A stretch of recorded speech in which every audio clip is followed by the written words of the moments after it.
오늘 하나님의 말씀을 저희가 나누기 전에 한 영상을 보려고 합니다.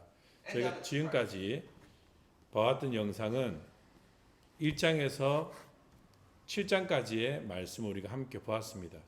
1장에서 7장까지의 말씀은 예루살렘 안에서 일어났던 놀라운 기적을 기록하고 있는 부분이고요. 8장부터 12장에 이르는 부분은 이 예루살렘의 복음이 예수님께서 예언하신 것처럼 예루살렘을 넘어서 사마리아까지 나아가는 그 내용을 담고 있습니다. 영상을 우리 통해서 8장부터 12장까지 이어지는 내용이 어떤 내용인지를 우리가 살펴보기 바랍니다. 지금 지형이 이렇게 되어 있습니다.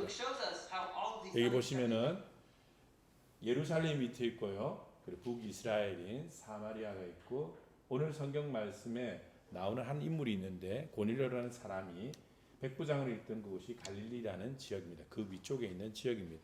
복음이 이제 예루살렘에서 사마리아, 갈릴리까지 뻗어가는 그 내용들이 오늘부터 두 번째 단락인 8장부터 이어지는 말씀입니다.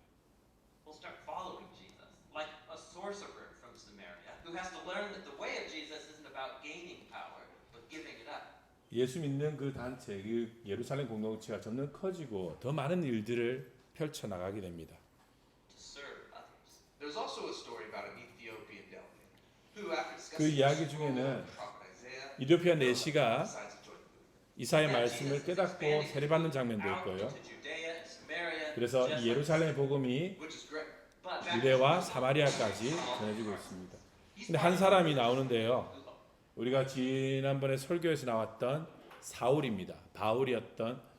사울이 나중에 바울이 되는 그런 말씀을 우리가 함께 보게 되는데, 이 사울이 예수 믿는 사람들을 잡아다가 그들을 처형하는 일에 앞장서서 나서게 됩니다.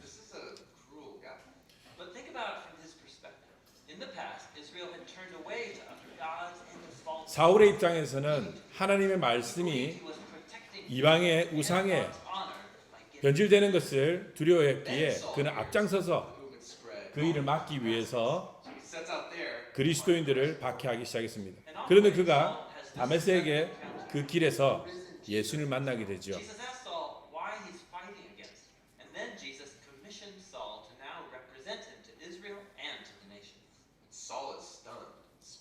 이 말씀을 우리가 지난주에 설교에서 함께 나눴습니다. 바울이 예수님을 만나고 나서 복음을 전하는 내용이 그 전에 이어지는 내용이고, 오늘 말씀은 이 갈릴리의 백부장으로 있던 고넬료라는 사람에 대한 이야기입니다. 고넬료와 베드로가 만나는 이야기인데, 여기서 우리가 함께 살펴보고자 하는 것은 고넬료는 이방인입니다. 헬라파 유대인도 아니고 정통 유대인도 아닌 그 유대인이라는 그 관념을 깨버리는 사람이었습니다. 유대인과 이방인은 서로 만날 수 없는 사람들이었고 서로 관계할 수 없는 그러한 상황이었는데, 오늘 이 고넬료라는 사람과 베드로가 환상에 의해서 만남을 갖게 되는 이야기를 우리가 봤는데, 우리가 읽은 말씀은 그 환상에 하나님께서 베드로에게 보여주신 환상의 내용입니다. 베드로의 마음속에 있던 고정관념과 하나님께서 유대인, 선민인 자기들만을 구원할 것이라는 그 생각을 깨시기 위해서 환상을 보여주시는 장면이 우리가 함께 봤던 부분입니다. 그런데 천사가 나타나서 고넬료에게 환상을 보여주죠. 그리고 베드로를 초청하라는 말을 듣게 됩니다. 베드로를 만나서 베드로를 통해서 설교를 듣게 되는 내용이 이 10장 내용의 전체 내용입니다. 그런데 이 사건이 일어나기 전에 베드로가 본 환상의 부분을 우리가 함께 읽었던 말씀입니다. 하늘에서 환상이 그게 펼쳐졌는데 큰 보자기에 각종 짐승들이 있는데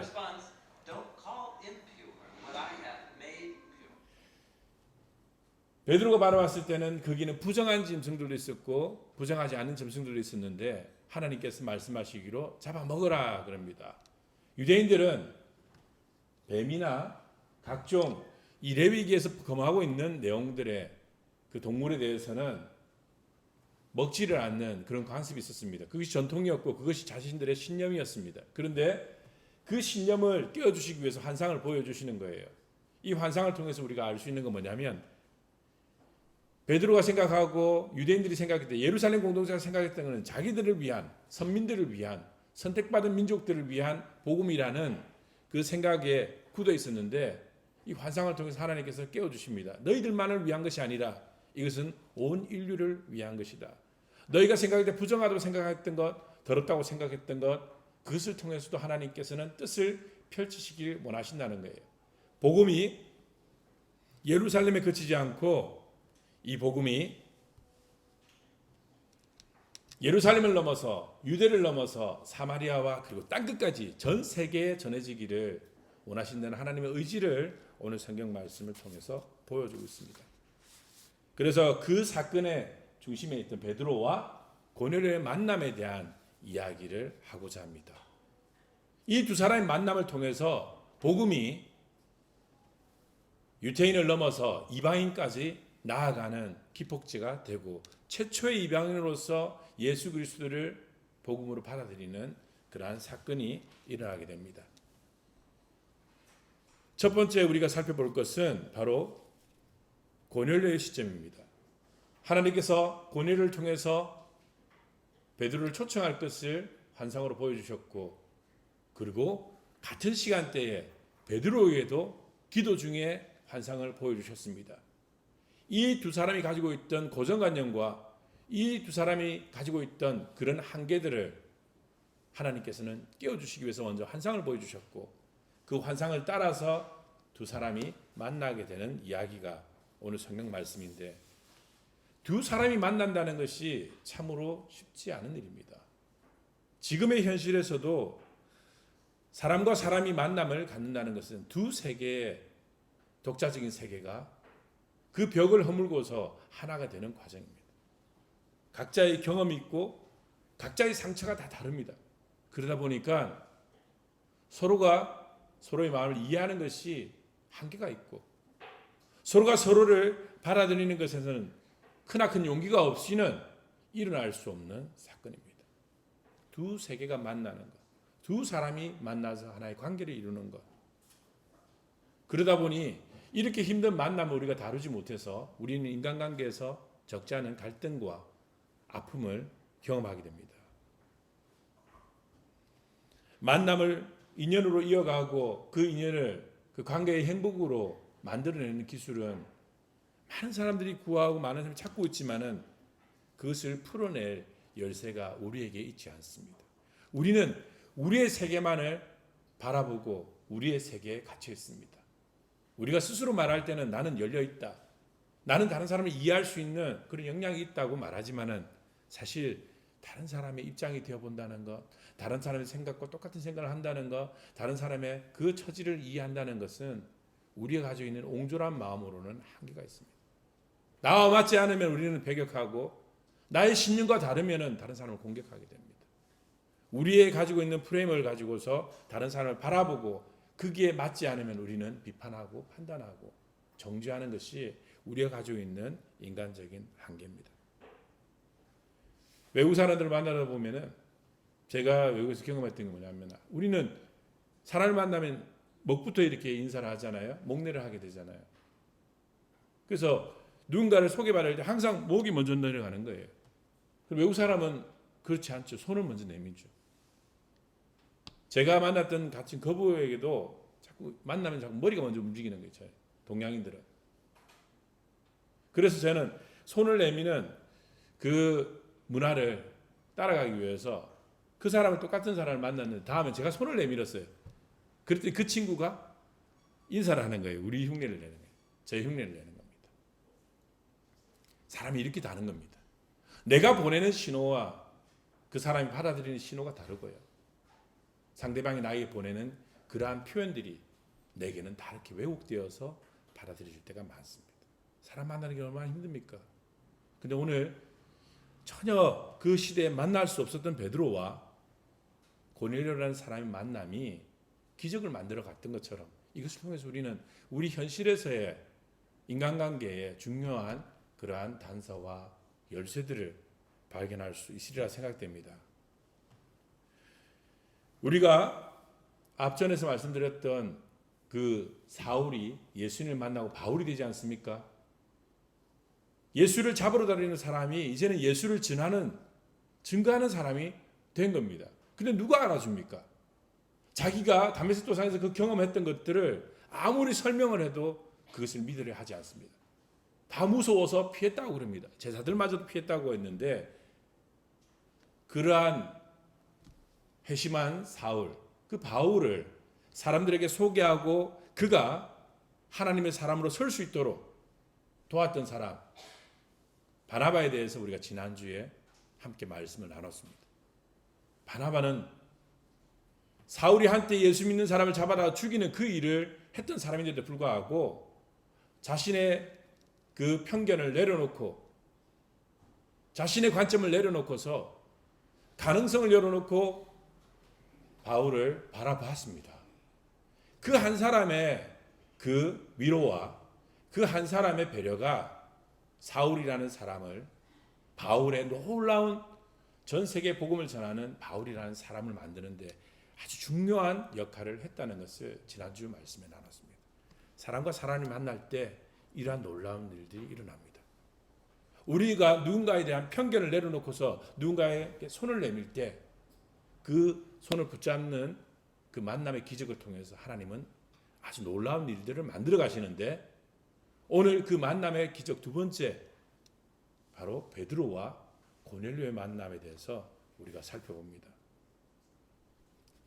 지금까지 일어났던 이 예루살렘에 일어난 유대인들에게 일어났던 이 수많은 사건들 1장에서부터 7장까지에 기록되어 있는 그 많은 기적들 그 기적들이 더 도약을 하게 되는 오늘 말씀의 부분입니다.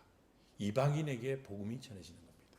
그 당시에 전혀 함께할 수 없는 이 관계들이 하나 되어지고 그들을 통해서 이 복음이 전 유럽에게 퍼지는 놀라운 그러한 사건을 오늘 본문은 기록하고 있습니다. 이 사건이 그저 일어났느냐? 그렇지 않습니다.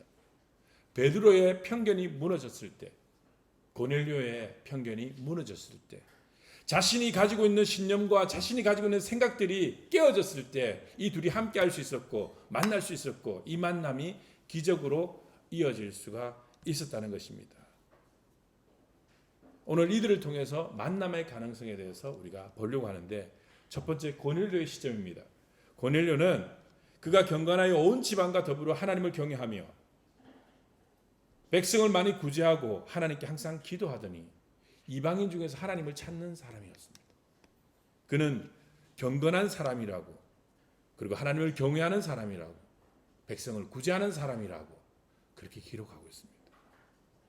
이렇게 하나님께서 하나님 보시기에 아름다운 삶을 살아가는 고넬료에게 그의 모든 삶을 기억하셨다고 말씀하십니다. 그리고 그의 모든 행위들을 기억하시고 그에게 기회를 주십니다. 그게 뭐냐면 베드로를 만나고 예수 그리스도의 복음을 받아들일 수 있는 그 복음의 선물을 준비하시는데 그 준비하시는 방법이 천사를 통해서 환상을 보여주시고 말씀을 주십니다. 네가 지금 사람들을 요빠로 보내어 베드로라는 시몬을 청하라. 그를 초대하라는 겁니다. 마침 베드로가 요빠에서 기적을 행하고 많은 사람들에게 예수 그리스도의 복음을 전하고 있을 그때이기 때문에 요빠와 갈릴리는 그렇게 멀지가 않았습니다. 그래서 하나님께서는 요빠에 있는 베드로를 불러서 이 고넬료를 변화시키시기 원하셨던 겁니다. 백부장이라는 이름을 이야기하고 있는데 이 백부장은 100명의 병사를 다스리고 거느리는 그런 장군입니다. 사회적 지위가 굉장히 높은 사람입니다. 이 백부장 고넬료가 유대인인 자기의 식민국인 그 식민국의 그것도 지위가 낮은 어부에게 요청을 하고 어부의 그 이야기를 듣는 것은 그 당시의 그 신분 제도에서는 일어날 수 없는 사건이었습니다. 고넬료가 배려하지 않으면은 베드로가 고넬료를 만날 수 없는 그런 사람이었습니다. 언제든 베드로가 만나고 싶다고 해서 만날 수 있는 사람도 아니고 고넬료가 철저히 자신을 내려놓고서 베드로를 배려해 줘야만 서로 말을 섞을 수 있고 서로 대면할 수 있는 그러한 상황이었습니다.